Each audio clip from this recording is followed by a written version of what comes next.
Hello, good morning! So, since kagabi mga mi, tinatad nyo ako ng comments requesting a tutorial kung paano ko gawin ang ganitong flowers mga mi. So, ito na, kumuha kayo ng 15 pieces na fuzzy wires. Depende na sa inyo kung anong gusto nyong kulay mga mi. Pero ito yung pinili ko mga mi kasi ang gagamitin natin ngayong pang kulay, pang highlight niya is soft pastel mga mi. So, i-set aside natin yung 5 pieces and yung 10 pieces mga mi is i-cut natin siya in half. First time kong gumawa ng ganitong flowers mga mi, and isi-share ko naman sa inyo kung paano to siya gawin. So, ganyan, i-fold nyo lang siya para pantay talaga, and yung mga mi, hindi ko na to nilagyan ng speed mga mi ha, as in, normal speed niya to. Tapos, ganito nyo siya gawin. I-fold nyo lang siya konti, fold ba? Ay, basta ganyanin nyo lang siya ng konti mga mi, huwag nyo masyadong taasan mga mi. Kasi, para hindi siya magmukhang naka-dirty finger. Tapos ganyan. Konti lang rin mga mi. Huwag nyo masyadong taasan yung pagkaka-bend nyo ng fuzzy wires. Para hindi siya pangit tingnan mga mi. Tapos ganyan lang. Ikutan nyo lang siya ng kinat nyo na fuzzy wires. Tapos, ganyan. So, sa nagagamit natin sa isang petals mga mi is 3 fuzzy wires. So, 3 times 5 equals 15. So, 15 fuzzy wires lang sa isang flowers. And malaki to siya mga mi in person.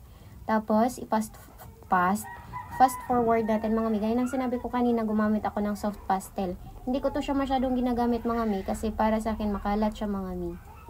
Pero okay naman siya. Maganda siyang gamitin mga mi. Ang akin lang talaga is medyo makalat siyang gamitin. Ganyan.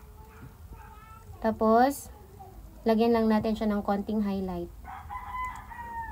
Nawawala kasi yung yung makeup brush ko, kaya hindi yung Miss Lara ang ginamit ko. So, ganyan lang siya mga mi. Lahat ng petals, lagyan natin. Pangit naman siguro kung isa o dalawang petals lang ang lagyan natin mga mi. So, ganyan lang siya. And, for the center mga mi, isang fuzzy wire na yellow, hinati ko lang siya sa gitna. So, fast forward ko na yan. Tapos, ganito lang yung pagkakagawa ng stamen niya. So, ganyan. Putulan natin siya ng konti, tapos sunugin natin siya ng konti. So, hindi pantay yung pagkakasunog ko dyan mga mi, kasi napaso ako dyan sa, hindi ko napansin na, kumalat na pala yung laman niya. So, nalagay sa kamay ko and napaso ako. So, sa pag-a-assemble naman, marunong naman siguro kayong mag-assemble, kasi pareho lang naman yung pagkaka-assemble nila ng lily. So, sa mga solid followers ko dyan, solid followers, alam na talaga nila mga minga, na pag ganito is, last ko na talagang ilalagay yung stamen niya. Hindi ko talaga siya dinidikit mismo sa floral stick. Last ko siyang ididikit. So, ganyan siya mga mi.